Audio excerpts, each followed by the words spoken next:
All right, how's everybody doing? Hotep, hey, we're back for the second part of the African History Network show. Yeah, this is Michael Imhotep. It's Sunday, May 17th, 2020. All right, and we are live. The first part we did on 9:10 a.m. Superstation WFDF, and then had some problems with the equipment here and it stopped broadcasting. So we're back here for part two. Okay, so some of the, I didn't get a chance to deal with Muhammad Ali being drafted, or refusing to be drafted, April 28th, 1967. We'll try to squeeze that in. What I want to make sure that we cover is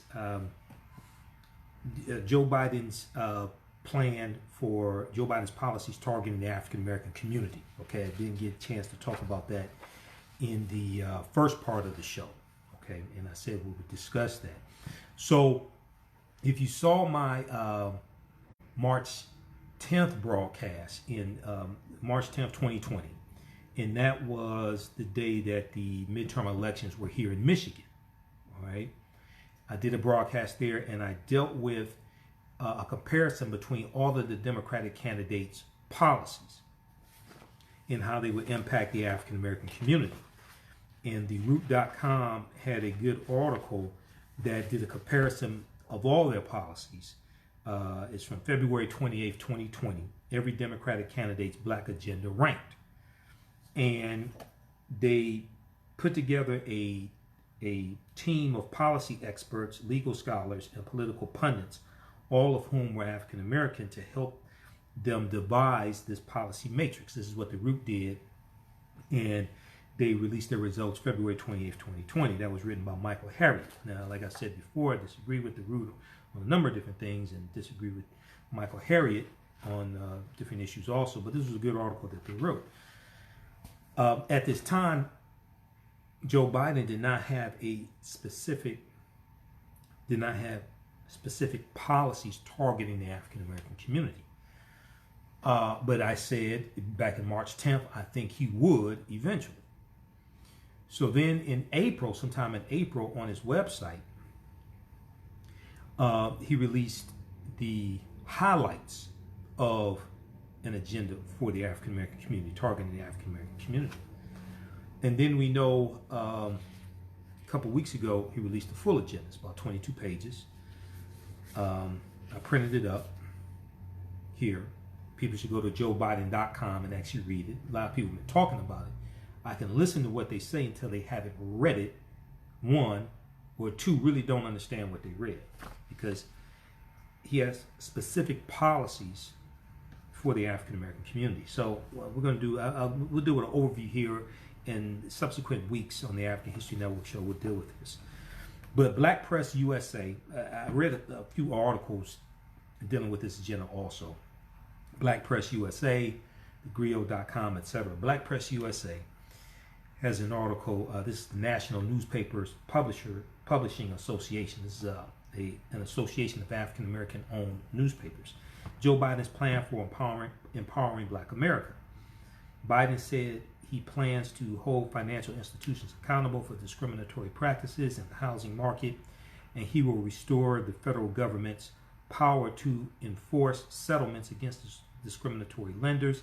Additionally, the plan calls for Biden to strengthen and maintain the Community Reinvestment Act to ensure that the nation's bank and non-bank financial services institutions are serving all communities. Okay, so there's a lot in this agenda. It's his campaign calls it a living document. Okay, Biden said the plan reflects many months of work and feedback from local elected officials, activists, organizations, practitioners, policy experts, strategists, and young people. It said the Biden team looks forward to, on their website, it talks about this, they look forward to hearing from everyone as they continue to develop the Democrats' vision for all of America. His campaign called this document a living document, okay, which means it will change, it will expand.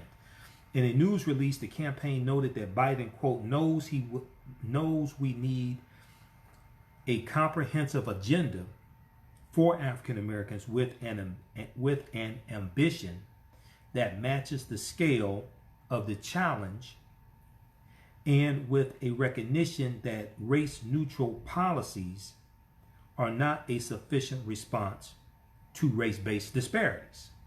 Race-neutral policies are not a sufficient response to race-based disparities. Now, compare this to Donald Trump's anti-black agenda. Because as I said in the first part of the show, Donald Trump has an anti-black agenda. And too many of us have not analyzed Donald Trump's anti-black agenda. But if you go back and listen to my broadcast from 2016, I warned you day after day after day after day after day leading up to the November 8, 2016 election. I warned our people about Donald Trump because I saw what was coming. So in Biden's plan for Black America, just an overview, it lays out 6 points. Advance the economic mobility of African Americans and close the racial wealth and income gaps, 1. 2, expand access to high quality education and tackle racial inequity in our education system. That's 2. 3, make far-reaching investments in ending health disparities by race. And he talks about COVID-19 a lot in here and how it has exposed the racial disparities that exist when it comes to healthcare, pre-existing conditions, all different types of things like this. Okay. 4, strengthen America's commitment to justice. 5, make the right to vote and the right to equal protection real for African Americans. Okay. 6, address environmental justice. Environmental justice is big also. All right. Last time I checked, African Americans breathe air. Well, a lot of people don't know there have been 95 policy reversals or weakening of policies that were from the Obama administration or kept in place by the Obama administration. They've been weakened or reversed by the Trump administration. New York Times has an article dealing with this, dealing with 95 environmental regulations. And the quality of air has deteriorated in the last 3 years. This impacts people who, especially African Americans who have asthma, different respiratory issues, okay? So that's something that's not really talked about a lot. So they lay out these 6 points. Now, let me say very quickly, make the right to vote and the right to equal protection real for African Americans. So I talked about the Voting Rights Act in 1965 being gutted by Shelby County versus Holder, U.S. Supreme Court case 2013. And a lot of people don't understand that case. But nowhere in the U.S. Constitution does it explicitly give anyone the right to vote. I talked about this. Now, we know February 3rd, 2020 was the subsequent centennial or 150th anniversary of the 15th Amendment of 1870, which guaranteed the right to vote for African American men, not women at the time. Women did not get the guarantee of the right to vote until the 19th Amendment of 1920. So this is also the 100th year anniversary of the 19th Amendment. But when you read the 15th Amendment, there are 2 sections to the 15th Amendment. You can go to loc.gov, Library of Congress website. You can also read the article from Smithsonian Institute, smithsonianmag.com, Smithsonian Institute, dealing with, does an amendment guarantee the right to vote? Because I did a presentation in February and also one in March dealing with this. Nowhere in the U.S. Constitution does it explicitly give anyone the right to vote. The 15th Amendment guarantees a right to vote, but the right to vote is not explicitly given to anyone in the U.S. Constitution. So there needs to be probably an amendment to the Constitution. And it takes a lot for an amendment to happen. You need a 2/3 majority vote in both the House of Representatives and the U.S. Senate. And then the amendment has to be ratified by 3/4 of the state legislatures by 2/3 majority vote as well. That's the process. That's the main process. There are 4 different ways to amend the Constitution. That's probably the most popular way to amend. And we know there are 27 amendments to the Constitution. It's been amended 27 times. But the state legislatures also have to vote on amendments to the Constitution. Okay, so this is why understanding the Constitution and constitutional law and things like this is so important because the law in this country, the foundation of it is the U.S. Constitution. And unfortunately, many Americans, especially African Americans, don't understand it. Don't understand the Constitution, don't understand history, don't understand law. So it goes on to say, this article from Black Press USA goes on to say, quote, Joe Biden knows that African Americans can never have a fair shot at the African American dream so long as entrenched disparities are allowed to chip away at opportunity quietly, end quote, his campaign statement noted. Okay, because I think this is on his website. Quote, he is running for president to rebuild our economy in a way that finally brings everyone along, and that starts by rooting out systemic racism from our laws, our policies, our institutions, and our hearts, end quote. Now, we see a collapsing of the economy right now under this unstable genius who's supposed to be the big businessman who said he was going to, take the economy places you've never seen before. Well, you're right about that. We've never seen nothing like this. We've never seen a president lose 36.5 million jobs in 8 weeks. We've never seen a president lose 36.5 million jobs in 8 weeks. There were 22 million jobs created from 2010 up until basically the beginning of this year. Going back to the recovery 2010 under Obama. 22 million jobs created. 36.5 million jobs lost in 8 weeks. 10 years of job growth wiped out in 8 weeks. Okay. Make America great again. All right. Whatever. So in April 2020, Joe Biden called on the Centers for Disease Control and Prevention to collect more data regarding how COVID-19 is affecting communities, including breaking down its impacts by race. Quote, the data we've seen so far suggests that African Americans are dying from COVID-19 at higher rates than whites, end quote, the campaign noted. We know that. But it deals with health disparities. It deals with not just having health insurance, but also where hospitals are. Also deals with government. It deals with funding. So for instance, probably 2 months ago, I talked about how there's going to be a run on rural hospitals in rural America, and how a lot of rural hospitals did not have the equipment and would not be prepared to be overran by older people who have COVID-19 or symptoms and don't have health insurance. Well, 25% of African Americans live in rural America. Funding for hospitals is tied to government, whether it's federal government, state, local government. So a lot of times people talk about health care, which is important, and affordable health care, that is important. But it's also important to have a hospital in your city where you can use your health care. So what COVID-19 has done is exposed the lack of equipment for healthcare professionals, but also, since a lot of governors have stay-at-home orders, and either the hospitals have decided to do this, or the governors, through executive order, have banned elective surgeries. Elective surgeries generate a lot of money for hospitals. Well, a lot of hospitals now who have banned elective surgeries have a decrease in revenue coming in, so they're having to lay off staff. But all this ties into politics. But a lot of people don't think of it this way.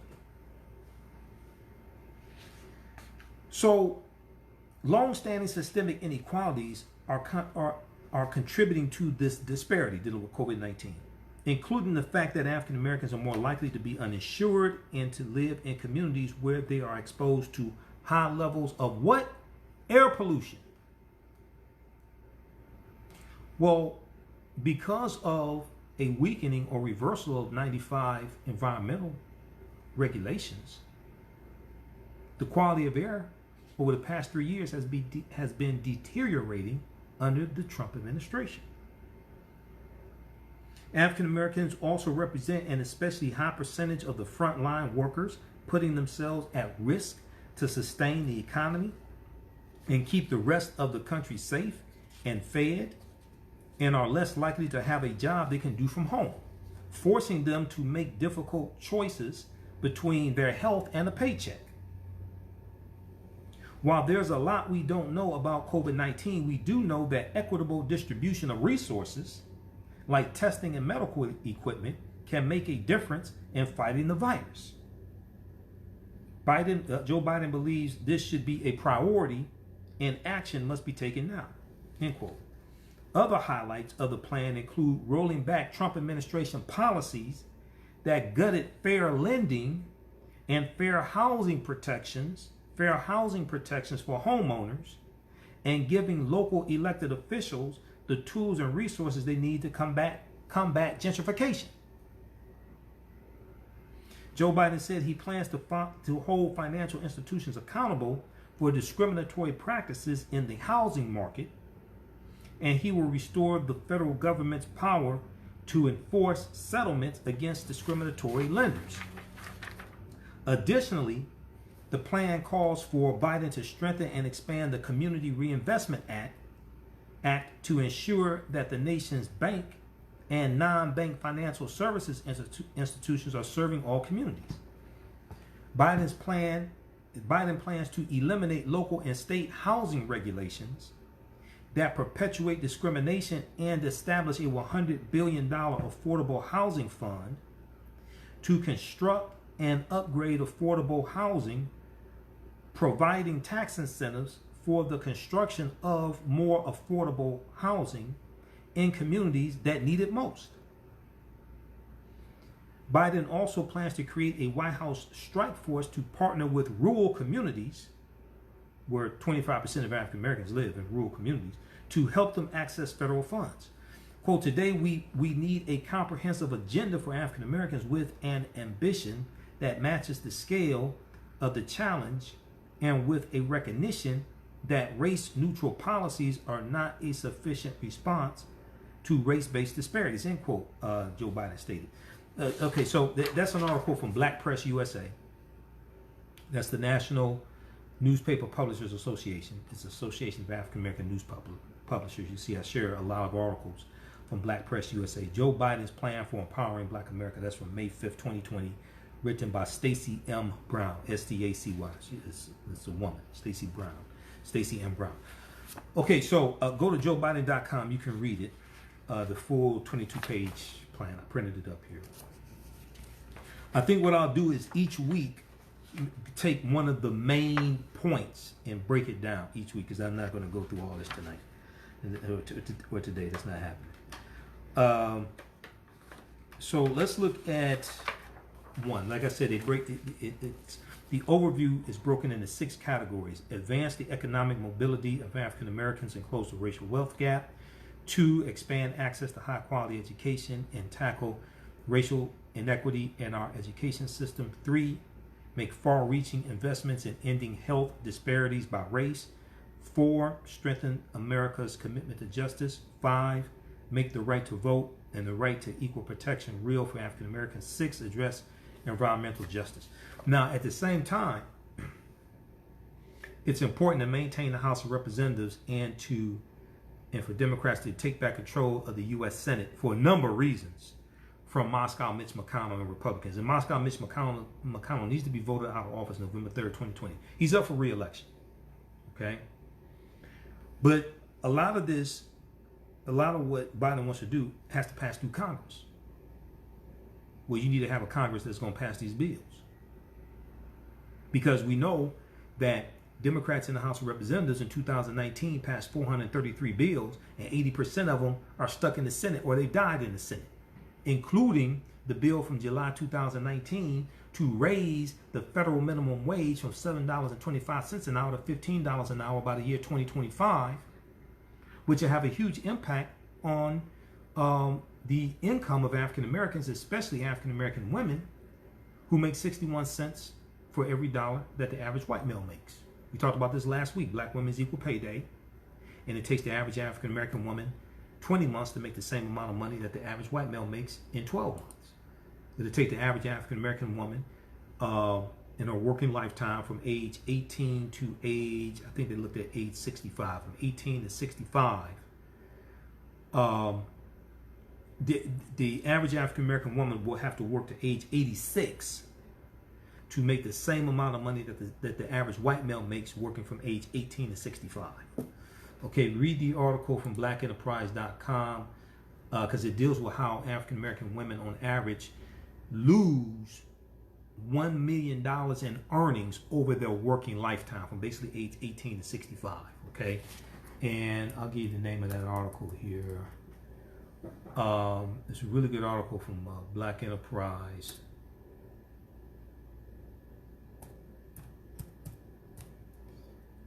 What's the name of that one?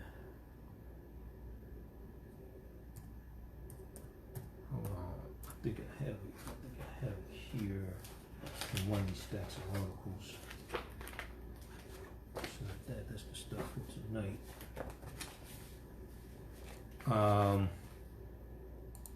Yeah, Black women lose out over, let's see here. Okay, it's coming up.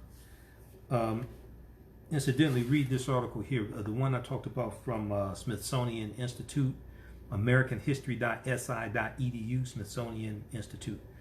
Does an amendment give you the right to vote? Does an amendment give you the right to vote? Read that article. It deals with the 15th Amendment and why the 15th Amendment does not give, while the U.S. Constitution does not give anyone explicitly the right to vote, and the 15th Amendment guarantees the right to vote, but nowhere in the U.S. Constitution does it explicitly give anyone the right to vote. Okay?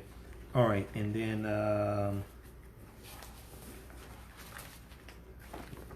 let's see, this was, okay. Black women lose out over $1 million in their careers thanks to the wage gap.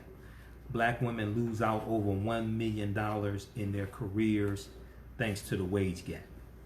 Okay, so take that from blackenterprise.com, and that goes in and deals with that information. Talks about Black Women's Equal Pay Day also. So that negatively impacts the African American community in general. And then the $15 an hour, we're not saying people are going to get rich when you raise the federal minimum wage to $15 an hour, but it'll make a huge difference for a lot of people who are making $8, $9, $10 an hour. That'll make a huge difference. Also read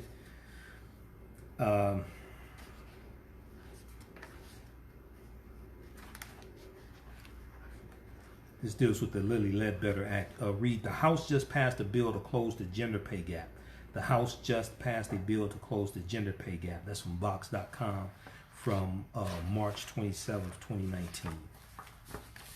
All right.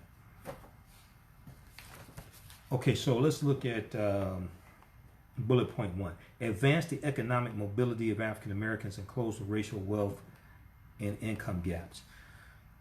Invest in African American businesses and entrepreneurs. Approximately 4% of small business owners are African American, even though African Americans make up approximately 13% of the population, 13% of the U.S. population, almost 14%. To build wealth in African American communities, we must invest in the success of African American businesses and entrepreneurs. So they break this down into, let's look at this. It breaks it down to a number of points. I'm going to give you some highlights. You can go read this in its entirety. Ensuring equal access to credit and capital. Ensuring equal access to credit and capital. African American businesses often lack the capital they need to succeed. African American businesses are rejected at a rate nearly 20% higher than the white-owned firms. Also, when you read this at his website, joebiden.com, for different statistics they give you, they have a link to supporting documentation, so you can read that also. Okay.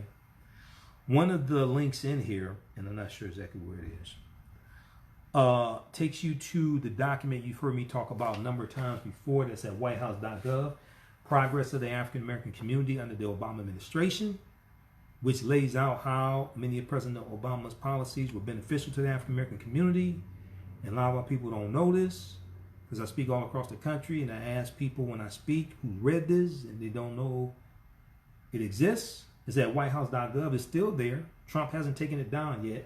Now, he may take it down because he's pissed off. President Obama was asked to give the commencement address to graduating seniors, right? And some other stuff. But it hasn't been taken down yet. This was up in 2015 that I know of, probably 2014 also. I found out about it from Michael Imhotep, who used to guest host from time to time Reverend Al Sharpton's nationally syndicated radio show, Politics Nation. And a lot of times when he would guest host, he would talk about it. So I went to whitehouse.gov, the official website of the White House, and I read it. Okay? Now, I think the Obama administration should have talked about this more, that it was there so people would know. Because I think if a lot of our people really knew what was at stake when Donald Trump asked us, what the hell do you have to lose? And I've told you before, I told you last week and week before that, the correct answer was everything. But a lot of our people still don't know this exists. So, you know. Okay. Okay, invest in African American businesses and entrepreneurs. Okay, so 2, this is bullet point 1, and there's sections to it. Ensuring equal access to credit and capital. African American businesses that do get funding receive only 40% of the funds requested as compared to 70% for white businesses. To increase investment and access to capital, Joe Biden will. Then they lay out, let's see, 1, 2, 3. They lay out 3 things. Double funding for the state small business credit initiative. Double funding for the state small business credit initiative. Expand the new markets tax credit. Make the program permanent, and double community development financial institutions, CDFI funding. Community Development Financial Institutions. Now, let me explain something to you. This is a lot of stuff white people know about and take advantage of. A lot of African Americans, a lot of us don't know this stuff even exists. I'm telling you. I've been involved in writing public policy for the city of Detroit. I study policy.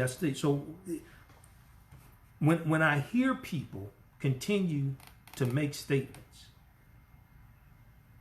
say things like President Obama didn't do anything for black people, it's like, really, why is Trump reversing all these policies? Because a lot of these policies were beneficial for African Americans. And then they don't talk about the $1.2 billion settlement that President Obama paid out to the black farmers. And the black farmers are catching hell right now under Secretary of Agriculture Perdue. Forgot his first name. Is it Scott Perdue? Sonny Perdue. I think Sonny Perdue. Sonny Perdue is the Secretary of Agriculture. The Agriculture Department is totally left out.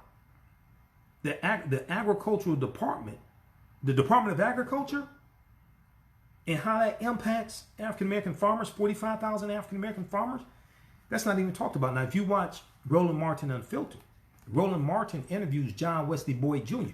John Wesley Boyd Jr. is the president of the Black Farmers Association. He's also been interviewed. I've seen some interviews he's done on MSNBC, because back during December and January of 2018, December 2018, January 2019, because of Donald Trump's temper tantrum and him walking out of a meeting with Nancy Pelosi and Chuck Schumer, remember that led to a partial government shutdown that lasted for 35 days. Well, the many black farmers were waiting on the subsidies to come that Trump was paying to farmers who were harmed by his tariffs on China. Remember that? Okay, this all deals with policies and laws. So the 35-day partial government shutdown delayed the black farmers getting their money. And they were already being hurt by his tariffs, those who like grew soybeans and things like that, because China was a soybean market. So they lost that market. Many of them were waiting on the subsidies to come from the Trump administration, but that was delayed because of the 35-day partial government shutdown. There's a lot of African-American owned businesses that did not survive that 35-day partial government shutdown. I did broadcast dealing with this. Go back to December 2018, January 2019. Because I was talking about how that partial 35-day government shutdown was negatively impacting African-American owned businesses and also businesses who were contractors for the federal government. That's just been swept under the rug. The devastating effect on that has not really been talked about. We don't talk about that now, but we really need to analyze that. Because this right here from COVID-19 is going to be even worse. There was just an article that I just saw here, and this deals with how about 42% of jobs, I think it said 42% of jobs. Hold on, let me try to pull this out. 42% of jobs are not going to come back. Because a lot of these businesses that have had to shut down, and even if they are opening up partially, so you hear Governor Cuomo when he does his daily address. I watch his address every day. Governor of New York, or in some of the states that are opening back up slowly or some quickly, like dumbass Brian Kemp in Georgia, or dumbass Ron DeSantis in Florida. You'll hear them say that a business can open up to 25 or 50% occupancy or capacity. So basically, what they're talking about, okay, Elwood Evans, you need to understand the U.S. Constitution. It does not say that we were 3/5 of a human being. That's false. Okay, if you don't understand, let me know and I'll explain it to you. That's false. That's dealing with representation in the House of Representatives. Article 1, Section 2, Clause 3 of the U.S. Constitution says for the purpose of for the purpose of determining taxation and apportionment, that they're referring to how to count the population of enslaved Africans for the purpose of representation and apportionment. It's not saying that they were 3/5 of a human being. That's false. Stop spreading misinformation like that. And not only that, when you actually understand the 14th Amendment of 1868, Section 2 of the 14th Amendment of 1868 corrected the count of the 3/5 Compromise of 1787. So the way the count was taken was corrected 152 years ago. So it helps, I study law also. I don't just study history. Okay, so I know a lot of people think that the U.S. Constitution said we were 3/5 of a human being. That's not what that means. That's not what that says. That's not what that means. That is false.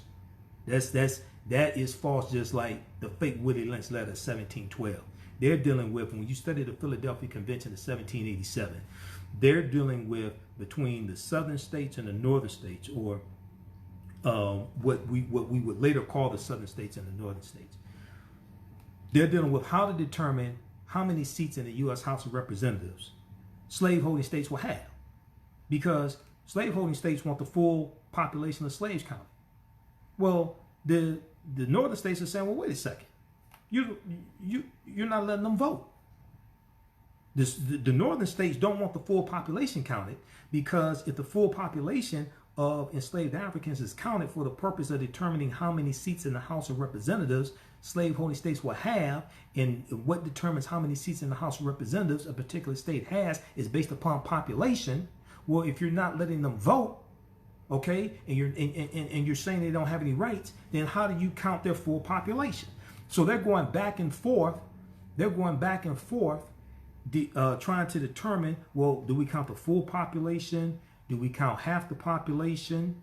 So they agree to count 3/5 of the population.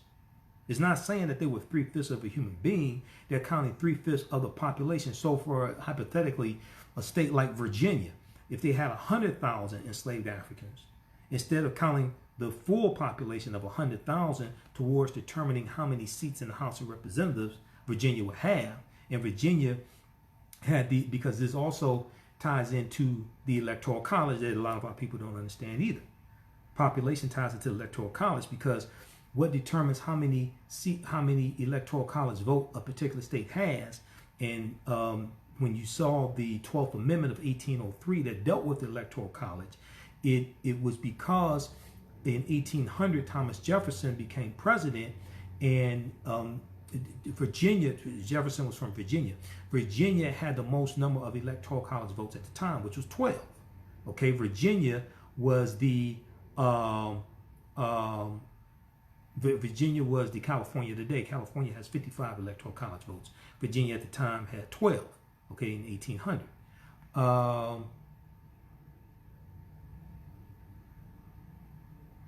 African American is an ethnic group. It's not a nationality. Elwood, if you want to take it there, you know. See, I've been to your classes and Moorish classes and all that stuff. I know that stuff. I know Washington Moorish. Okay, and at the same time, if you want to keep it 100, show me how many gas stations and grocery stores and radio stations and TV stations. If you want to take it there with nationality, show me what you own. Show me what you own.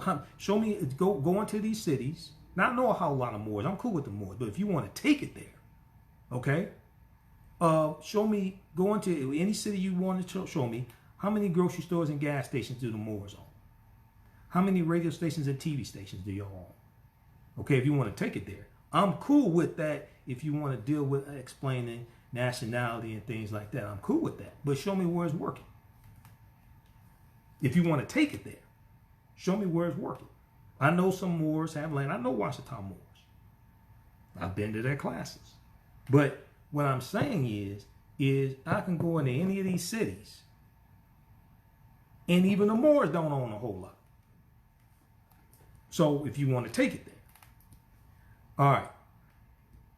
So how you doing, Nasir Bey? At the same time, politics impacts. Okay, he said. So he said you cannot be of two continents. Okay, tell that to Asian Americans and see what they say. Let's continue. Because see, some people just want to run their mouths with this bullshit. Okay.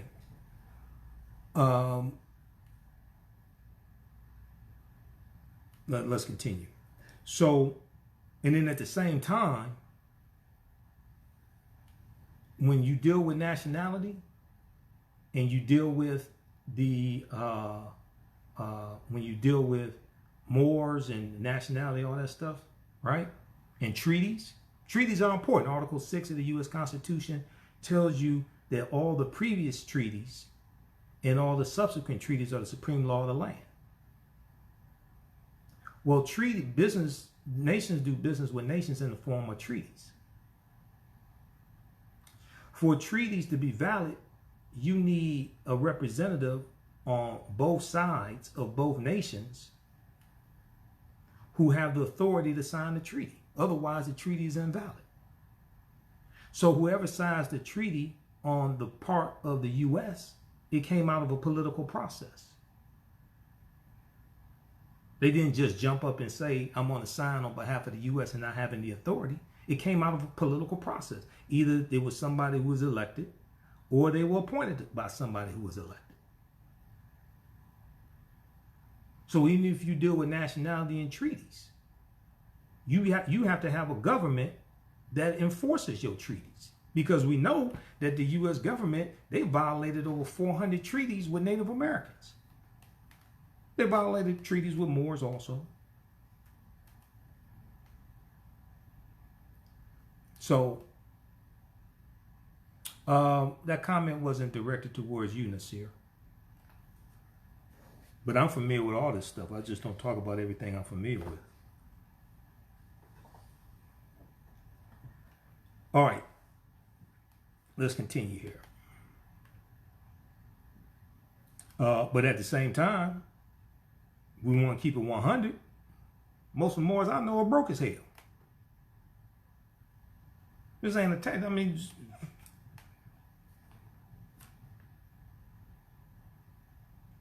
a lot of them are cool, but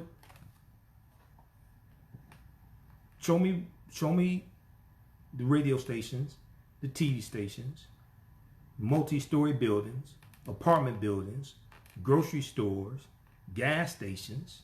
I'm all for teaching the law and nationality. That's cool. But as I explain to anybody, show me the physical manifestation of your pontification. Let's continue. All right. We can focus on the new nation, all that stuff. That's cool. You still gonna have to have a physical manifestation of your pontification. You still need a government, a U.S. government, to enforce the treaties that are signed. If the U.S. government violates the treaties, then you have a problem. So you still need a government to enforce the treaties. But that, I mean, that's cool.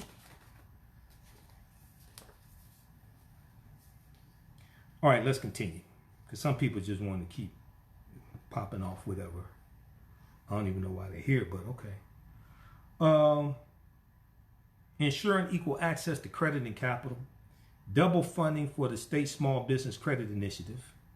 The Obama administration created the State Small Business Credit Initiative, SSBCI, to support small businesses, driving $10 billion in new lending for each $1 billion in SSBCI funds. Biden will extend the program through 2025 and double its federal funding to $3 billion, driving close to $30 billion of private sector investments to small businesses all told, especially those owned by women and people of color. It goes to the second point: expand the new markets tax credit, make the program permanent, and double community development financial institution CDFI funding. And then it continues with, there's more to that. They give an explanation. I don't have time to get to the explanation. Improve and expand the small business administration programs that most effectively support African American owned businesses. Improve and expand the small business administration programs that most effectively support African American owned businesses. The Small Business Administration SBA programs, the Small Business Administration SBA programs have been and remain one of the most effective ways of accessing capital for African American owned businesses. Biden will strengthen that existing program. Biden will strengthen these existing programs by, then they lay out, ensuring the SBA has the funding it needs to support African American owned businesses and others in the current crisis and beyond. Trump has once again proposed a massive cut of 25% in the Small Business Administration budget for fiscal year 2021, including a 35% cut to small business development centers. Okay, a lot of people don't know about small business development centers. Also, Trump has proposed a 20% cut to the Small Business Administration microloan program and significantly increased fees for the 7A loan program, which is the Small Business Administration's main loan program for small businesses. Okay. Also, he's proposing making permanent the successful Community Advantage loan program originally created during the Obama-Biden administration. The program, which provides capital for startups and growing small businesses located in particularly underserved communities through CDFIs and other mission-driven lenders, has been run as a pilot program since 2011. Biden will make this program permanent and reverse rules enacted by the Trump administration that are making it more difficult for lenders to participate in the program and lend to African American owned businesses and other businesses located in underserved communities. Okay, there's more. You can read more details of it. I'm just giving you an overview. Increase opportunities for, now the Minority Business Development Fund, I think it is, or MMB, the Minority Business Development Association. Trump is trying to disband that. Research that Minority Business Development Association as well. Because Trump has been trying to kill it.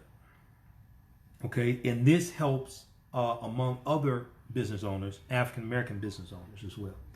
Increase opportunities for African-American owned businesses to obtain or participate in federal contracts. Federal contracts are huge. We know that Donald Trump's 35-day partial government shutdown hurt African-American federal contractors. Okay? And this is something that I talked about in my broadcast going back to December 2018, January 2019. This is understanding how elections have consequences. All right. Okay, let's continue. So, increase opportunities that for African-American owned businesses to obtain or participate in federal contracts. In the aftermath of the 2008-2009 financial crisis, well over $100 billion of federal prime contracting dollars were awarded to minority small businesses. Okay? See, people just want to keep popping off at the mouth.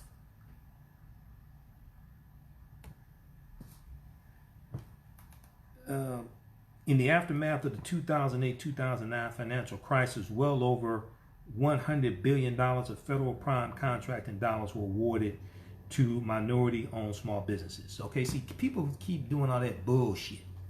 All right, property can't own property, all this stuff, right? Okay, it's what you do. When the casinos open back up, if you own all this, take your ass in one of these casinos, go behind the blackjack table, and take some money that don't belong to your ass and see what happens to you. If you really want to, I understand all that law and all that stuff, right? Run your ass up in the casino and talk about we own all this, and go behind the blackjack table or take some money off the crap table that don't belong to you and see what happens to your ass. Okay, let me know what happened. I'll cover the story for you. Let's continue. All right. And between 2013 and 2016, the Obama-Biden administration increased federal prime contract dollars going to small disadvantaged businesses by nearly 30%, from $30.6 billion to $39.1 billion. The Obama-Biden administration also created an interagency task force on federal contracting opportunities for small businesses, which included a focus on contracting opportunities for minority-owned businesses. Okay, now there's a whole lot more to this. Okay, if you go to joebiden.com, you can read the full thing. I'm just giving you some highlights. Okay, what I find interesting is, right, people that want to talk all that, they ain't talking about doing nothing to Trump based upon the law and treaties. I'm all for understanding treaties and all that stuff. Okay, well, why aren't you doing something to Trump?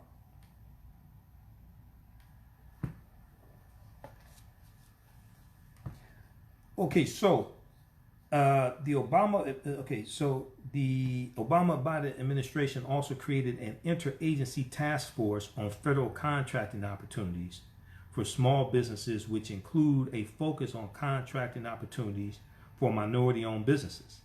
The Obama-Biden administration implemented its vision of more equitable access to federal contracts through a variety of channels, including by launching the Federal Procurement Center, FPC, as part of the Commerce Department's Minority Business Development Agency, MBDA, which Trump is trying to kill. Trump is trying to kill the Minority Business Development Agency. The Federal Procurement Center, FPC, a first-of-its-kind program, helps minority-owned firms apply for and win federal government contracts. As President Joe Biden will build on these efforts to support the expansion of opportunities for minority-owned small businesses. Then they talk about increasing funding for the Minority Business Development Agency budget.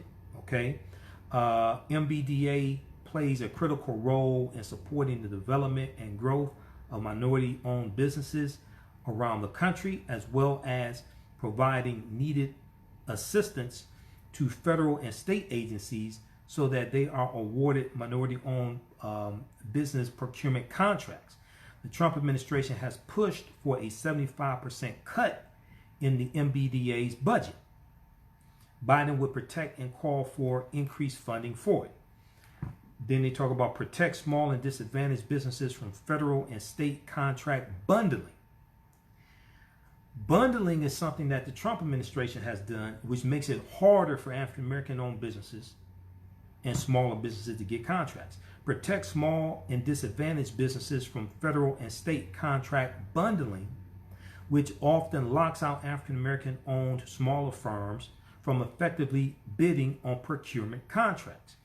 Biden will build on the anti-bundling provisions of the Small Business Jobs Act of 2010, and nobody talks about Small Business Jobs Act of 2020, and that was under Obama, by having the Office of Management and Budget, the SBA, Small Business Administration, and the MBDA, Minority Business Development Agency, Minority Business Development Agency, conduct a government-wide review of existing contract bundling to determine whether agencies are following existing rules and whether agencies have the ability to further ensure small business participation in federal and state procurement opportunities. Because bundling, what this deals with is when you have government contracts, okay, when you have government contracts, you can break up the contract into smaller contracts, which makes it easier for African-American owned businesses to get the contract. It's a smaller contract, is less capital intensive, etc., to get the contract. Or you can bundle them all together, which makes it harder for African-American owned businesses to get the contracts, which requires them to have more resources, more employees, etc. Okay? Under the Obama administration, they broke up these contracts to make it easier for African-American owned businesses to get them. Under the Trump administration, they bundled a lot of these contracts to make it harder for African-American owned businesses to get them. Okay, so they talk about that. Make sure economic relief because of COVID-19 reaches the African-American businesses that need it most. Okay, so they laid some points out for that as well, and more explanation. Provide African-American entrepreneurs and other small business owners technical assistance. Reserve half of all the new personal protection, PPP, paycheck protection, the paycheck protection funds for small businesses with 50 employees or less. Reserve half of all new paycheck protection program funds, PPP, for small businesses with 50 employees or less. So the bigger and more well-connected aren't able to win in a first-come, first-served race. So this was a lot of the criticism of the first round of Paycheck Protection Program funds. A lot of the criticism was that, and also we have to keep in mind that Donald Trump fired the watchdog, the Inspector General, who was supposed to monitor how the money was being dispersed, right? Remember, Donald Trump fired him, okay? But a lot of the criticism of the first round of Paycheck Protection Program funds was that too much of the money went to large corporations, or one of the things they did. Now, some of the corporations got caught, like Shake Shack and others, and they gave the money back. One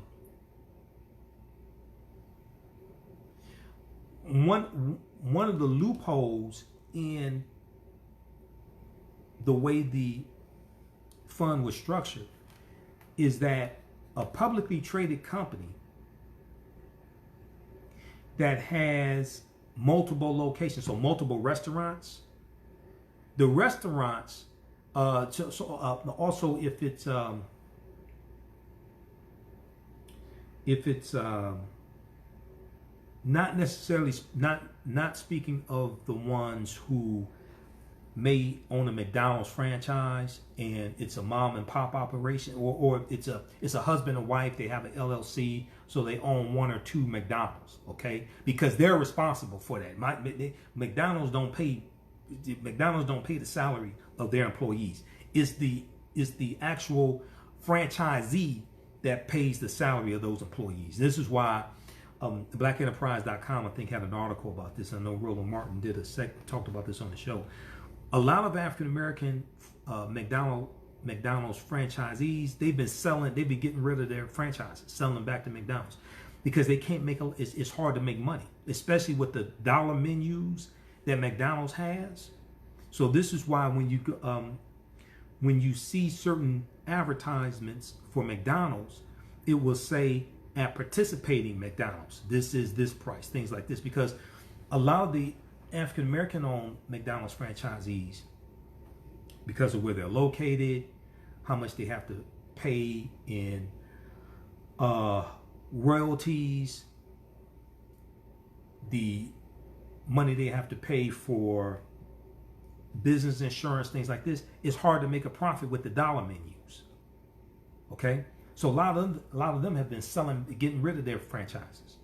Okay, that's just a side note. But you had publicly traded corporations that may be a restaurant chain. What they did was, some of them, they had their individual restaurants apply for the personal protection paycheck money, the paycheck protection money, as opposed to them applying as one corporation. So then the individual restaurants got money.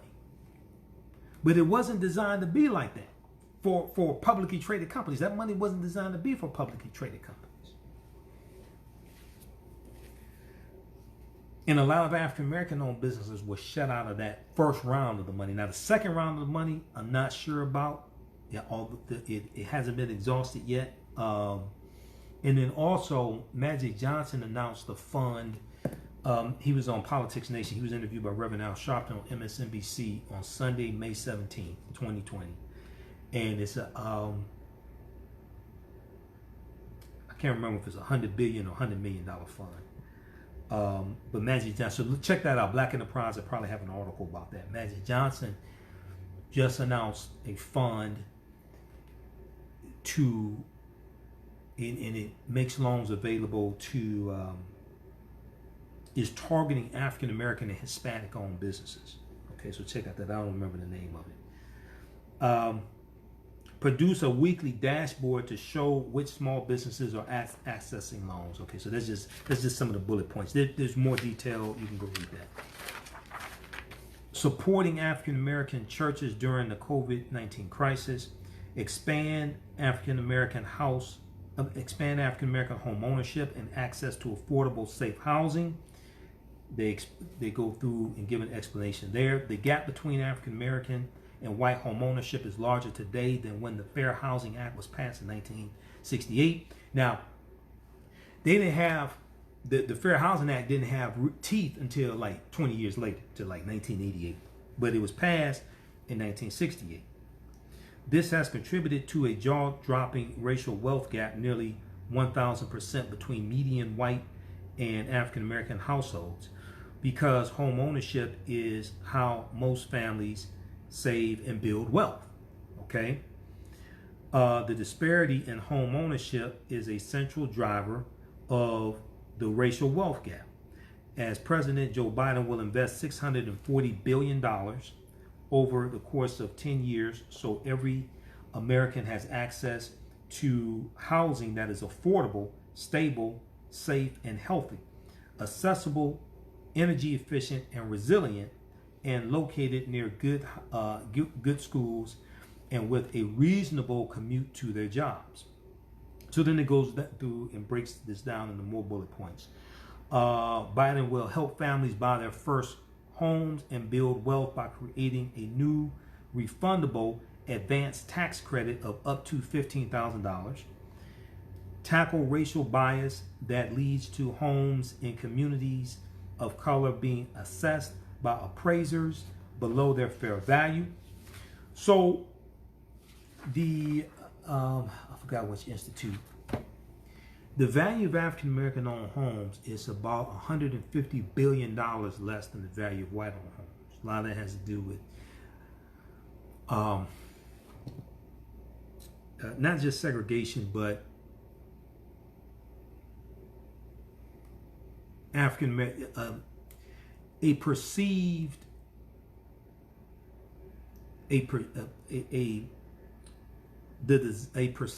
desire to live in African American communities to be less. This translates that in redlining, what have you. It translates into the value of homes in African American communities being valued at about collectively $150 billion less than white homes, which also adds to a racial wealth gap as well. So it's not just a gap when it comes to home ownership. It's not just a racial wealth gap. It's not just a gap when it comes to home ownership, a racial gap when it comes to home ownership. There's also a racial wealth gap that comes when we look at the value of homes as well. There was a report. I can't remember if it was the Brookings Institute that did this report or not.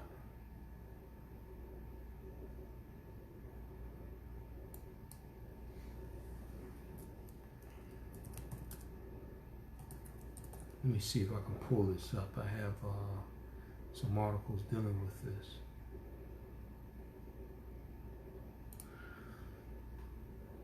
Ali Velshi on MSNBC did a really good segment that broke this down. Also, there's an article. You can find different articles dealing with this. This particular article here deals with the segment from that Ali Velshi did on MSNBC. What the hell is this? I'll just keep jumping around like this. Homes owned by African Americans. I don't know what it's. Why does it keep jumping around like this? But the name of this article: homes owned by African Americans are undervalued by billions of dollars. Homes owned by African Americans are undervalued by billions of dollars. Okay, so check that out. And also there's a segment with Andre Perry that Ali Velshi did with Andre Perry on MSNBC. All right, let's continue. So read this. It's a 22-page agenda. Read this in its entirety. I'm just giving you some highlights here just for the sake of time. So expand African American home ownership and access to affordable, safe housing. Help families buy their first homes and build wealth by creating a new refundable advanced tax credit of up to $15,000. Tackle racial bias that leads to homes in communities of color being assessed by appraisers below their fair value. Housing in communities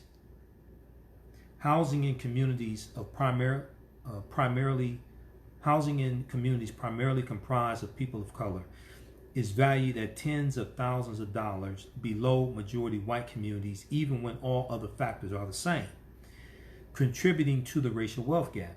To counteract this racial bias, Biden will establish a national standard for housing appraisals that ensures appraisers have adequate training and a value appreciation for neighborhoods and do not hold implicit biases because of a lack of community understanding. One of the things that Biden is talking about tackling is redlining. Redlining when it comes to making mortgages available for home ownership, things like this. Also, another bullet point, roll back Trump administration policies gutting fair lending and fair housing protections, strongly enforce fair credit reporting laws, and create a new public credit reporting agency. So there's an explanation to that bullet point as well you can read. Next, protect homeowners and renters from abusive lenders and landlords through a new homeowner and renter bill of rights. New homeowner and renter bill of rights. Next, roll back Trump administration policies gutting fair lending and fair housing protections for homeowners. Okay, so then they go through and explain all of that. Give local elected officials the tools and resources they need to combat gentrification. Hold financial institutions accountable for discriminatory practices in the housing market.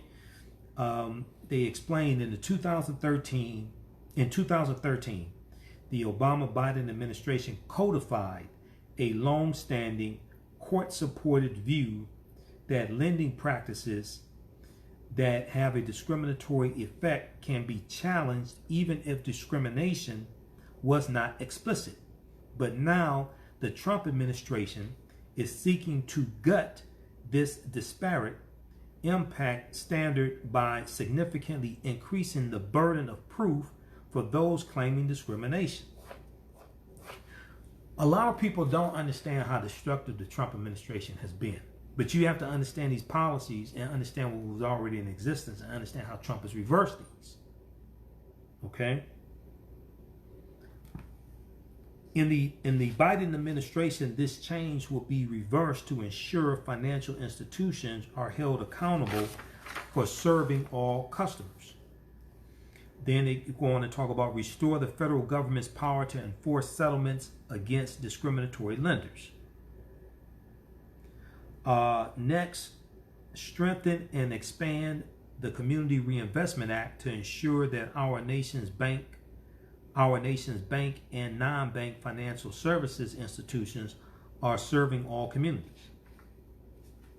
Next, they talk about eliminate local and state housing regulations that perpetuate discrimination. And they go through and explain that as well.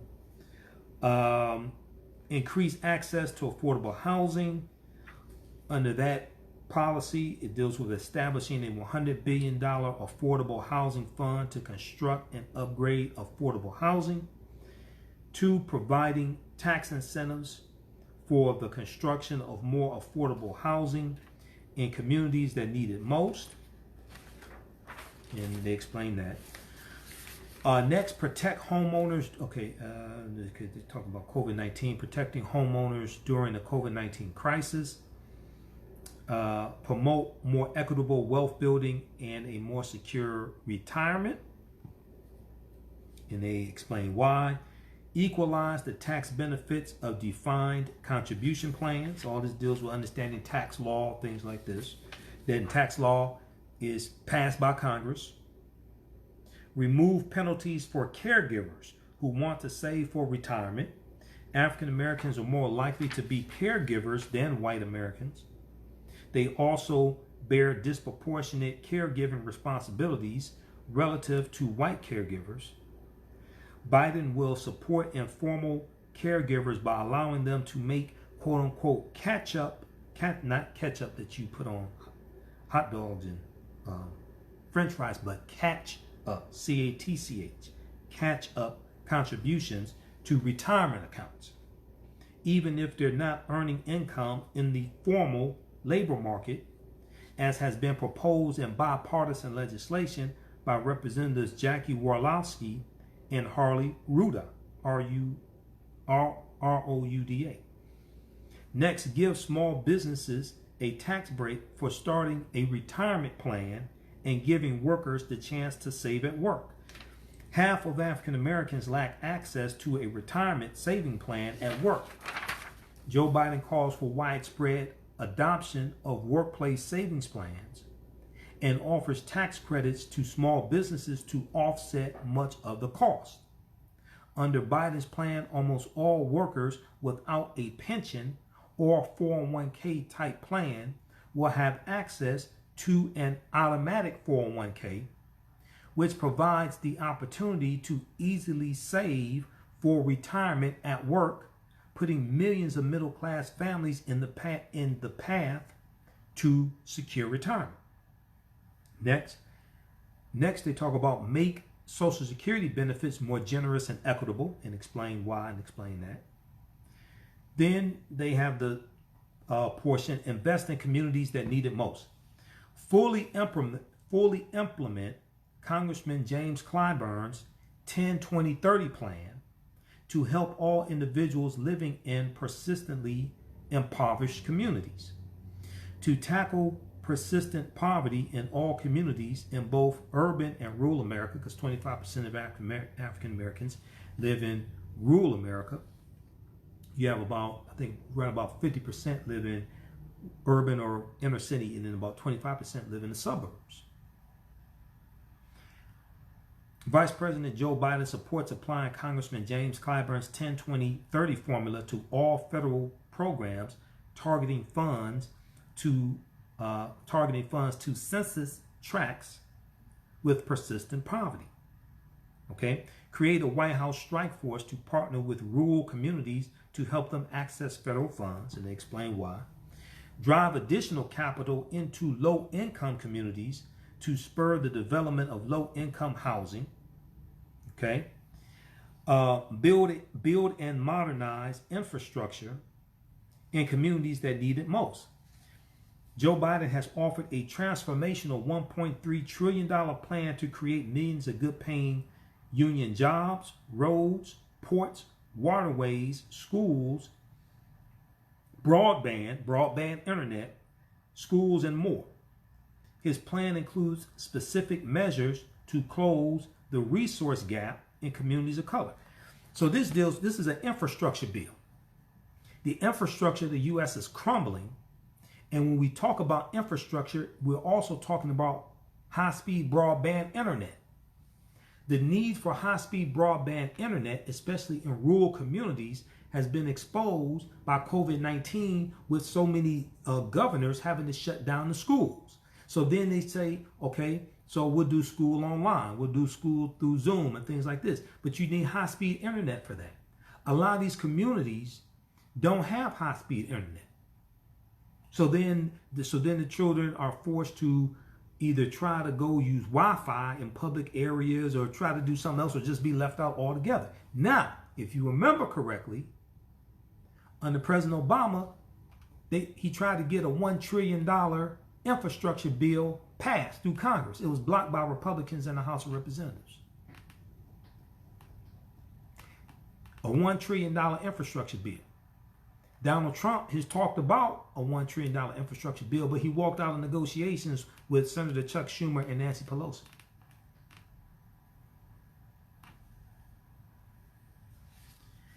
Also, the infrastructure bill will create a lot of jobs as well. It creates tens of thousands of jobs also. Invest in, and then let's see. This is all dealing with the first. If there's 6 planks on to his agenda, this is just still dealing with the first plank. Okay. And that is dealing with advance the economic mobility of African Americans and close the racial wealth gap and income gaps. Okay, we're still just dealing with that. And this is showing how policy and laws and politics impacts all of this.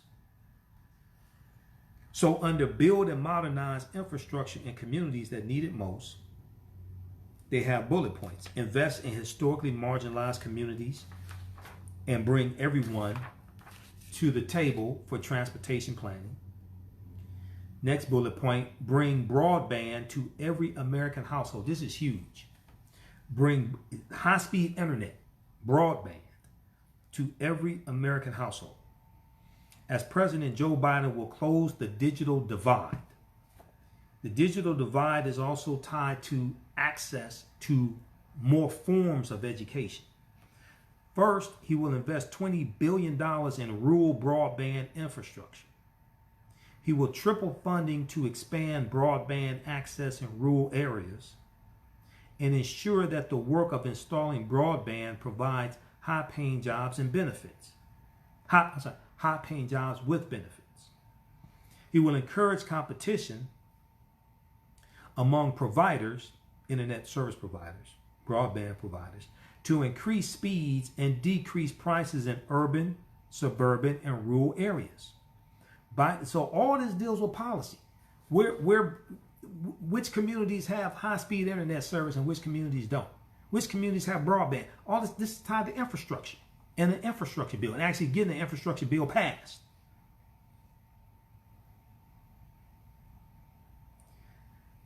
Biden will also work with the FCC, Federal Communications Commission, which is federal government also, regulatory agency, the FCC, to reform its Lifeline program, increasing the number of participating broadband providers, reducing fraud and abuse, and ultimately offering more low-income Americans the subsidies needed to access high-speed internet.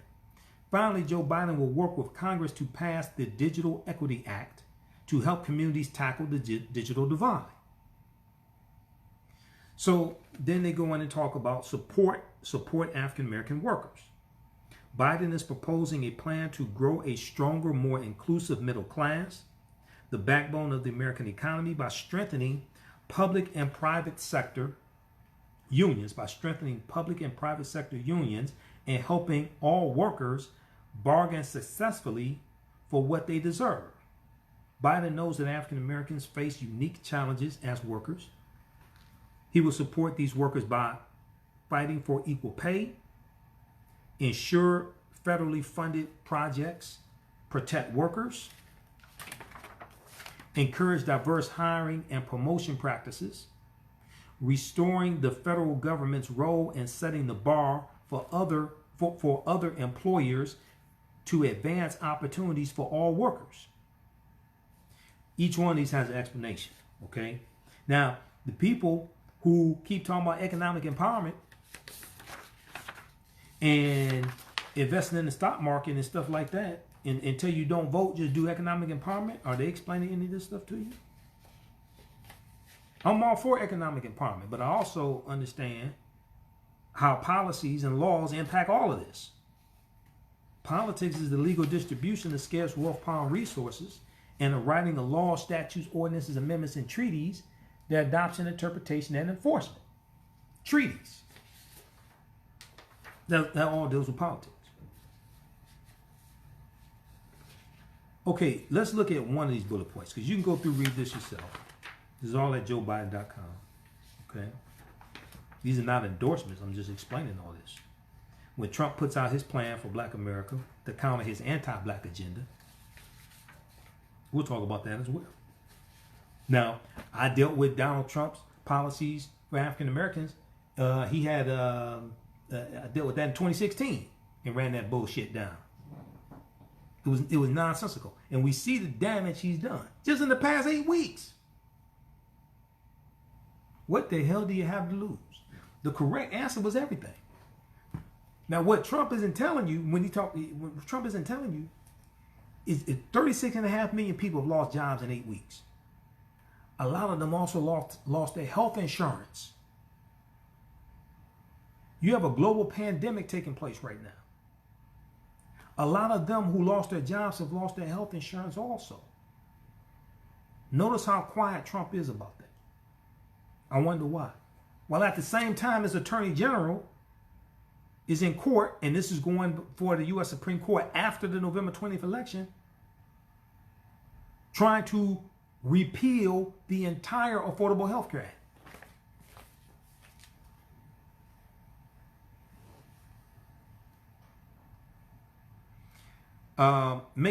So let me see. I just want to look at one of these, and we're gonna wrap this up because there's a whole lot more here. A lot of people will say we want a Black agenda and all this. A lot of them don't really understand what goes into really putting together a comprehensive agenda. You got to understand all these policies and laws. Most of the people say we want a Black agenda. They don't know a lot of this stuff exists. I speak all across the country. I ask people about things like this. A lot of them mean well, but you got to understand it's really easy to say, we want this, we want that. Go put it together and see how hard it is. For instance, a lot of our people don't know, and I carry a copy of it around with me. March of 2017, the Congressional Black Caucus executive leadership team, there was 7 of them, if I remember correctly, they presented a 125-page agenda to the Trump administration called We Have a Lot to Lose, 21st Century Solutions for Black Families. Because Donald Trump asked African Americans, what the hell do you have to lose? They lay out in that document, we have a lot to lose. And it's at cbc.house.gov, which is the official website of the Congressional Black Caucus. You can download it. I downloaded it, took it to a printer, got it printed up.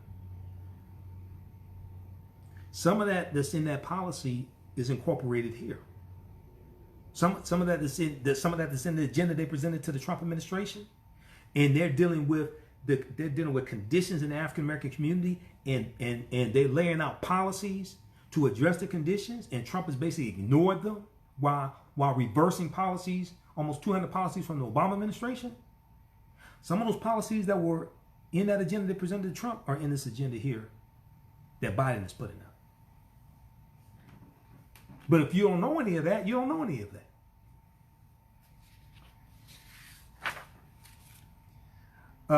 There was one that I wanted to look at specifically.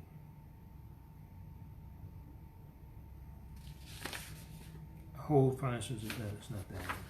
It's dealing with fair pay. Now, when we look at supporting African American workers, this also ties into right to work laws, because right to work is an initiative pushed by the Koch brothers and a lot of right-wing conservatives through in the Koch brothers. They use their nonprofit organization, one of their nonprofits, Americans for Prosperity. And right to work laws, it sounds good on the surface. Yeah, we have a right to work. But what it does is, right to work laws, what it does is it reduces the collective bargaining powers that unions have in various states, and it drives down wages. We have right to work laws here in the state of Michigan. There's about 27 states. Last time I checked, 27 states have right to work laws, and they've been spreading across the country. And the Koch brothers have really been pushed. There's only one Koch brother now. One died.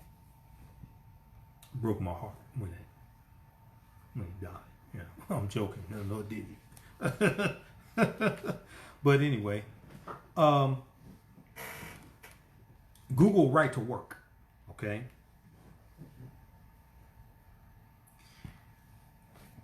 In, was it Kentucky? I think it was Kentucky. A couple years ago,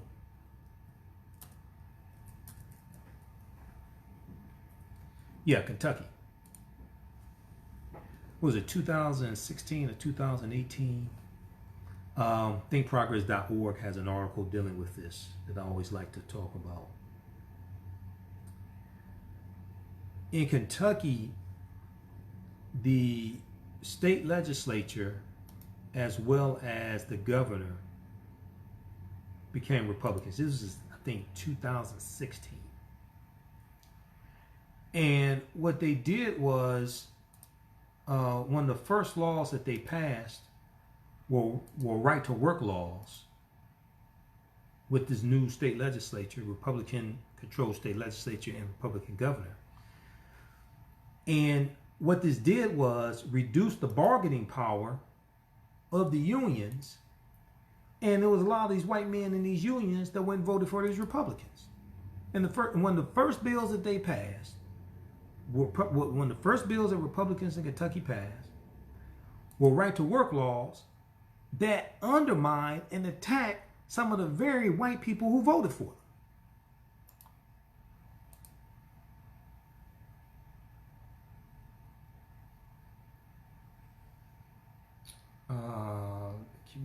Let's try to pull this up. This article's not coming up. Some Think Progress.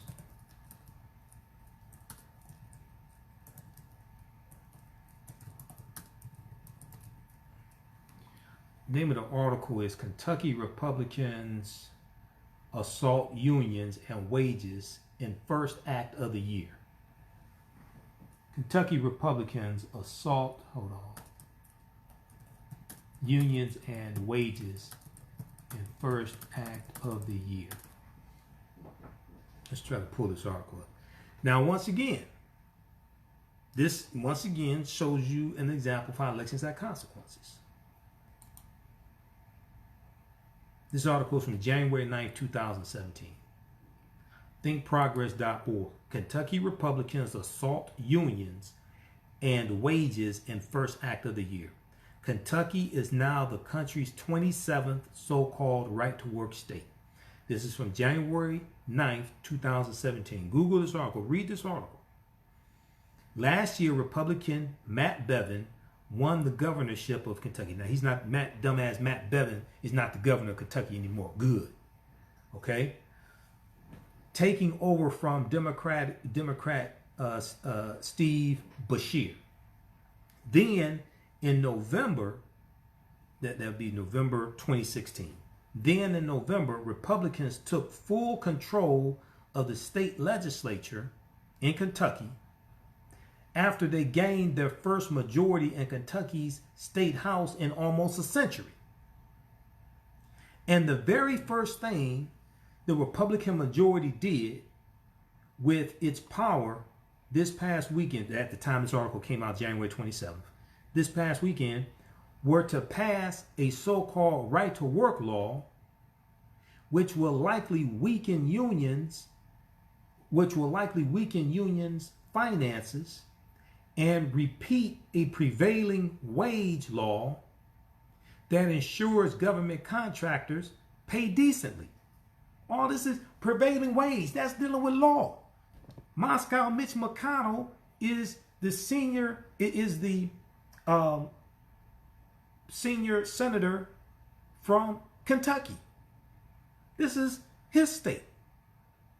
And a lot of white Republicans who keep voting for dumbass Moscow Mitch McConnell and voted for Governor Matt Bevin.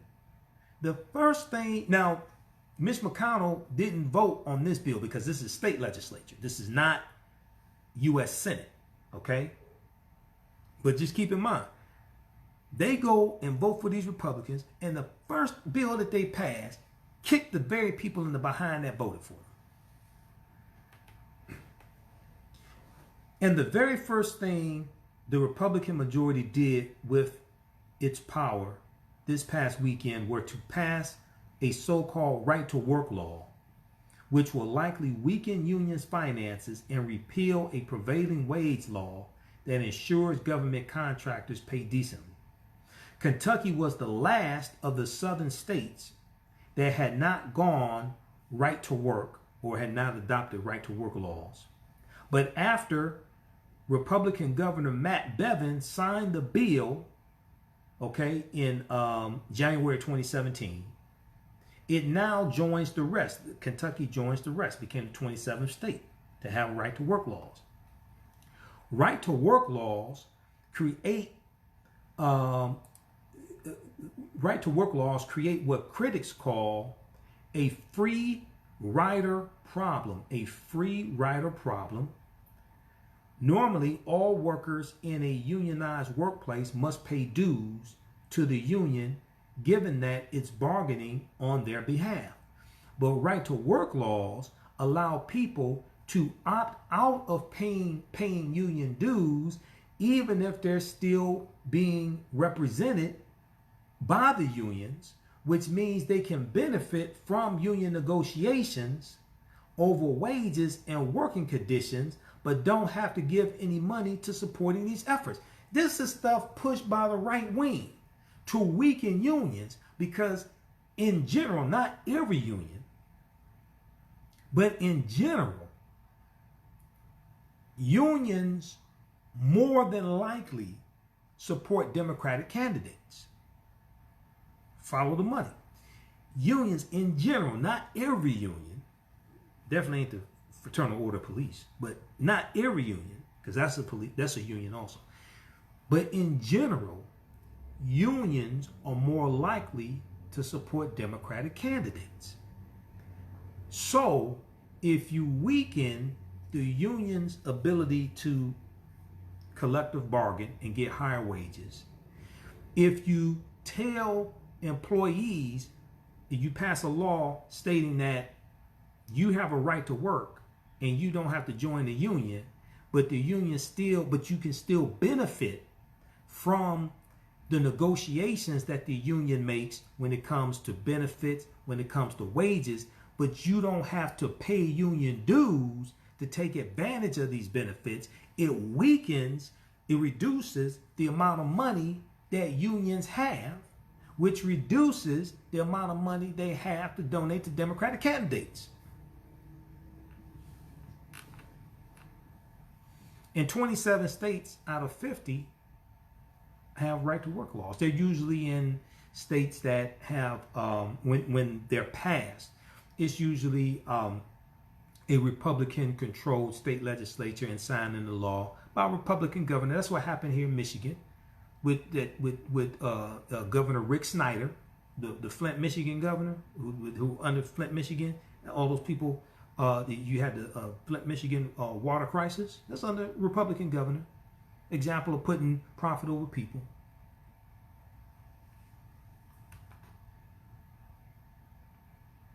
Read the rest of this article. I don't have time to get through it. Okay? This is an example. Kentucky Republicans assault unions and wages in first act of the year. Now, some people may say, well, what the hell does that have to do with black people? You do realize African Americans belong to unions, right? And live in Kentucky. Okay?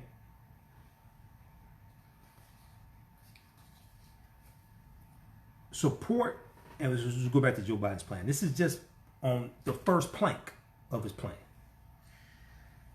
They go on to talk about support African American workers, as I said. Fight for equal pay. African American women earned 61 cents for every dollar earned by white men in 2017. Okay, you heard me talk about this. This deals with Black Women's Equal Pay Day. A few years ago, it was 67 cents on every dollar. Now it's 61 cents. In Louisiana, the average African American woman earns 47 cents on every dollar that the average white male makes. When you look at right to work states, you're going to see a disparity. You're going to see a decrease in the hourly earnings in general of African Americans in right to work states. In general.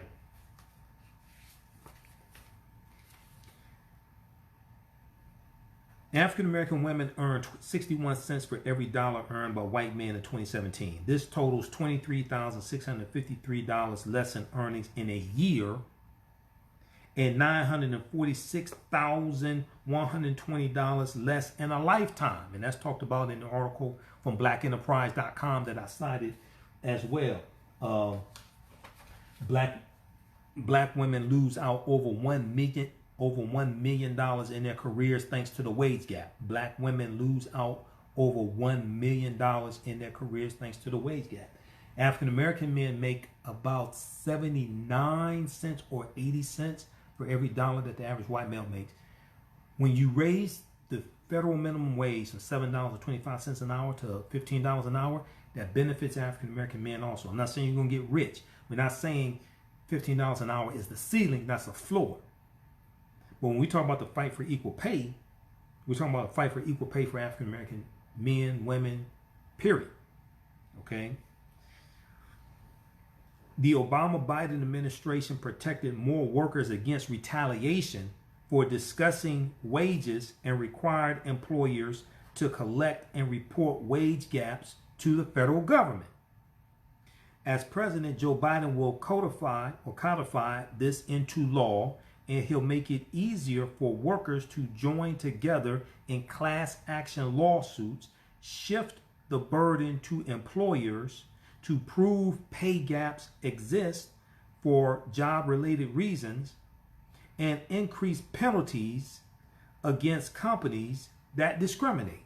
increase penalties against companies that discriminate, as called for in the Paycheck Fairness Act. The Paycheck Fairness Act. So when you read these articles dealing with Black Women's Equal Pay Day, you read about Democrats in the House of Representatives passing the Paycheck Fairness Act, but it's being blocked in the Senate by Moscow Mitch McConnell and Republicans.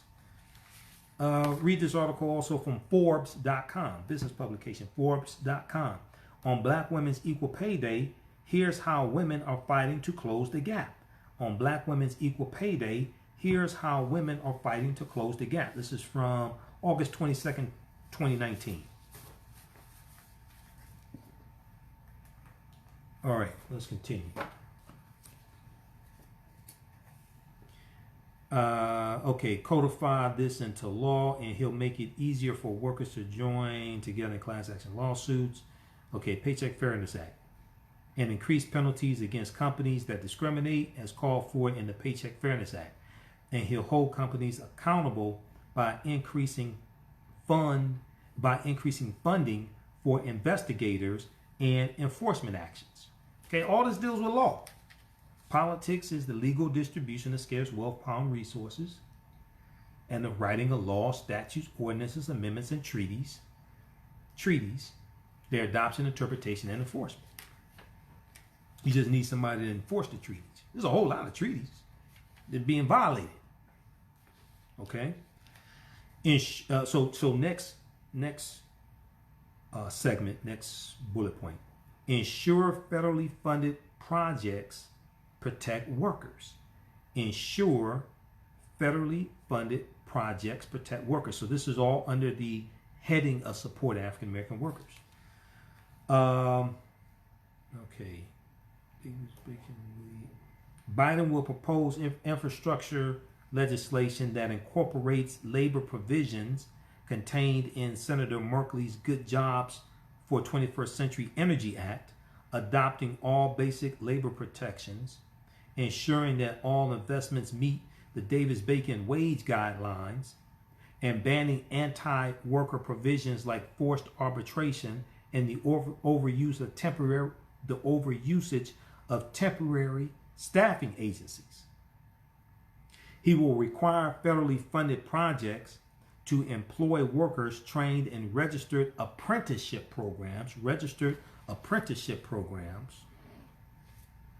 and to prioritize project labor and community workforce agreements in federal procurement procedures. His proposal will make sure that national infrastructure investments create millions of middle-class jobs benefiting union and non-union workers across industries. Okay, so then they go into encourage diverse hiring and promotion practices and have an explanation for that. Restore the federal government's role in setting the bar for other employers to advance opportunities for all workers. Restore the federal government's role in setting the bar for other employers to advance opportunities for all workers. Joe Biden will restore and build on the Obama-Biden administration's Fair Pay and Safe Workplaces executive order. See, this is a whole, most people that talk all this nonsense, right, can't explain none of this stuff to you. Don't even understand these bills and laws exist.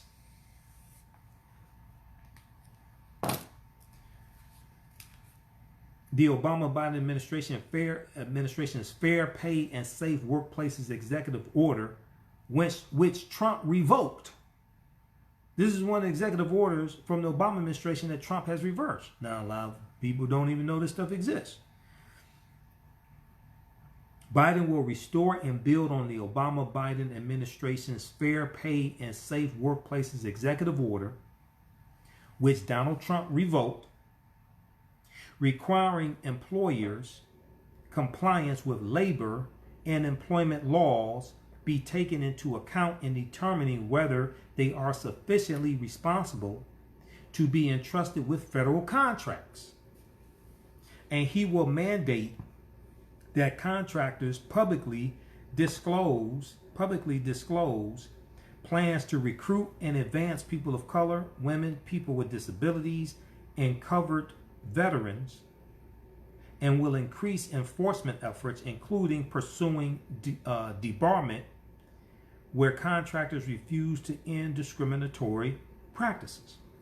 So then they go in and talk about protecting essential workers in the COVID-19 crisis, and they talk about COVID-19, which is huge. One bullet point under this section dealing with COVID-19: enact premium pay for frontline workers, putting themselves at risk. There is no substitute for ensuring worker safety, but all frontline workers putting their lives on the line should receive premium pay for their work.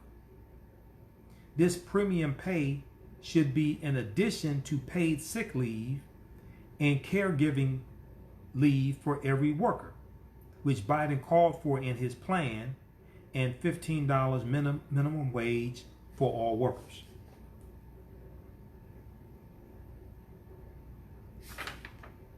Okay, so next they talk about turn unemployment insurance into employment insurance. They explain that. Expand access to high quality education and tackle racial inequality in our education system. Okay, so that's the second plank on the 6-plank platform. I just dealt with economics and gave you an overview of economics. There's a lot more detail to read. Let me just give you an overview. So we'll look at each week, I guess we'll look at one of these 6 planks and go through and do a deeper dive and break this down. So you can read this at joebiden.com. Read this entire platform, not just the policies targeted at African Americans, because all these other policies impact us also. Okay, so read the entire platform, because I went and read the entire platform. I read that back in March when I did my March 10th broadcast. Okay, and I did a comparison between the quote unquote black agendas that the various Democratic candidates had. All right, we'll deal with Muhammad Ali next week. I'm tired. I don't have time to deal with it now. I think we've done 3 hours. That's enough radio for today. If you'd like this type of information, you can donate to the African History Network Show. PayPal.me/TheAHNShow. PayPal.me/TheAHNShow, or through Cash App, $TheAHNShow. And it's better if you have both. If you can do Cash App is better. $TheAHNShow through Cash App. $TheAHNShow through Cash App. Stands for African History Network. That helps support the African History Network, and helps keep doing the research, stay on the air, keep broadcasting, finance the Sunday night show, etc. You can also order all of my DVD lectures at our website, AfricanHistoryNetwork.com, AfricanHistoryNetwork.com, for all my DVD lectures. And then we have digital downloads there as well. Okay. So read Biden's plan, understand how all these policies impact us. Politics is the legal distribution of scarce wealth, power, and resources, and the writing of laws, statutes, ordinances, amendments, and treaties, their adoption, interpretation, and enforcement. We'll talk more about political self-defense, understanding how laws and policies impact the economic conditions of African Americans, understanding these laws, and how we need to understand these laws better than they understand the laws. If the laws were created, so a lot of people say, well, these laws are created to entrap white people, entrap African Americans, and things like this, right? So if the laws are created to entrap you, especially when we deal with criminal justice, shouldn't we know the law better than they know the law, so we don't fall into the pitfalls and booby traps? Or we just keep doing videos talking about how bad the laws are? Shouldn't we understand the laws better than we understand them, so we don't get caught up in it and avoid the pitfalls and booby traps, and then put people in place to fire the people who wrote the bad laws, put people in place to write better laws? Or do we just keep complaining and doing documentaries and videos and just keep complaining? Because all this deals with policy. All this deals with laws. I'm not against documentaries. I'm against watching documentaries and not doing a damn thing. not doing anything with the information that you learned in the document. All right, because I'm in 7 documentaries, and I'm saying this. I'm not against documentaries. I'm against watching documentaries and not doing anything with the information you learned in the documentaries. Okay, so read that. This is JoeBiden.com. Follow me on my Facebook fan page, the African History Network. The African History Network will have updates throughout the week. Then with Ahmaud Arbery. And that tells you that that's an example. And the other thing we have to understand, right, is that usually the police chief in the city is appointed by the mayor. Now you may have you may have some cities where it's it may be city council, it may be a smaller city, but in general, like here in the city of Detroit, the police chief is appointed by the mayor. The police chief is not approved by city council here in the city of Detroit. A lot of major cities are like that. The police chief is appointed by the mayor. So the mayor of the city is elected. The mayor sets the tone for policing in the city. So if you are just talking about the police chief and the police, but you ain't talking about the mayor and firing the mayor and getting somebody who's going to be better on policing, then what are we doing? Well, the other thing is, and a lot of people don't really want to talk about this, but I don't give a damn. I'll tell you the truth.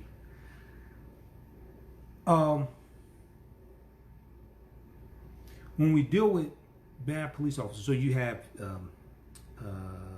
police review boards and things like this, and you have city council, and city council in general approves the budgets for police departments, etc. The other thing that's not talked about a lot, but we're going to have to come to the realization of, is that many of us who mean well and will do the right thing, want to do the right thing, will do the right thing, many of us are going to have to become the police officers in our community. Many of us are going to have to apply to the academy and become the police officers in our community. Is not just going to come from internal reforms and getting rid of bad police officers. Some of us are going to have to become the police officers we say we want to see also. And take away those spots from the bad police officers. Some of us are going to have to become the police officers. I'm not talking about to brutalize our people. I'm not talking about that.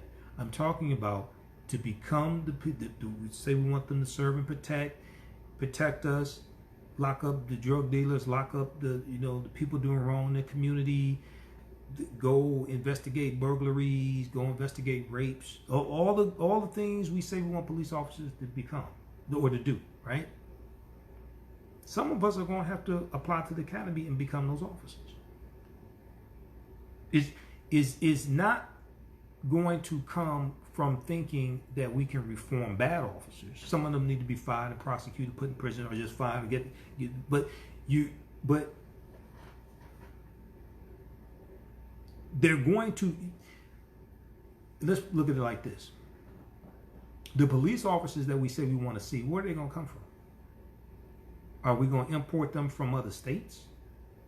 Are we going to import them from white suburbs into the African American community? Where are they going to come from? So we have to understand, but the FOP is corrupt from the top. But the FOP is not the only union. All police officers don't. The Fraternal Order of Police is the largest police union, but they're not the only police union. All police officers don't belong to the Fraternal Order of Police.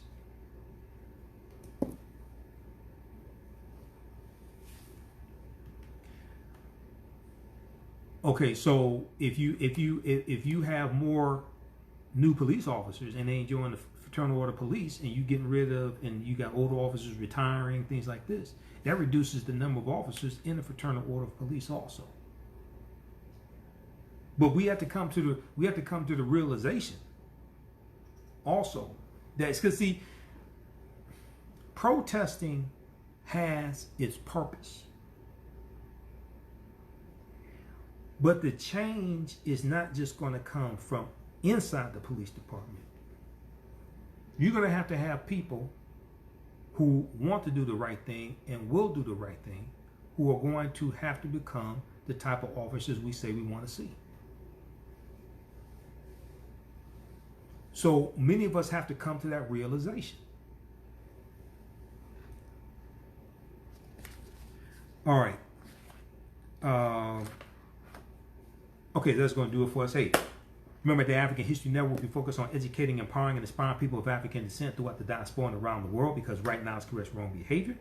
It's not over till we win. Wakanda forever. We're here at Sundays, 9 p.m. to 11 p.m. Eastern Standard Time, and I do 2 hours on 9:10 a.m. the Superstation WFDF in Detroit, because I do local radio here in Detroit.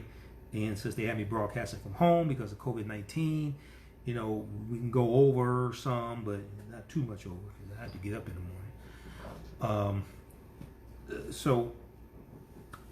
And also we have these broadcasts in audio podcast format as well. Go to AfricanHistoryNetwork.com, click on the link, listen to podcasts, or wherever you get your audio podcast from, search for the African History Network Show. We're on iTunes, Castbox, Acast, FM Player, TuneIn, and some other platforms also. Stitcher, we're on Stitcher as well. Okay? Remember, right now it's correct wrong behavior. It's not over till we win. Wakanda forever. We'll talk to you next time. Peace.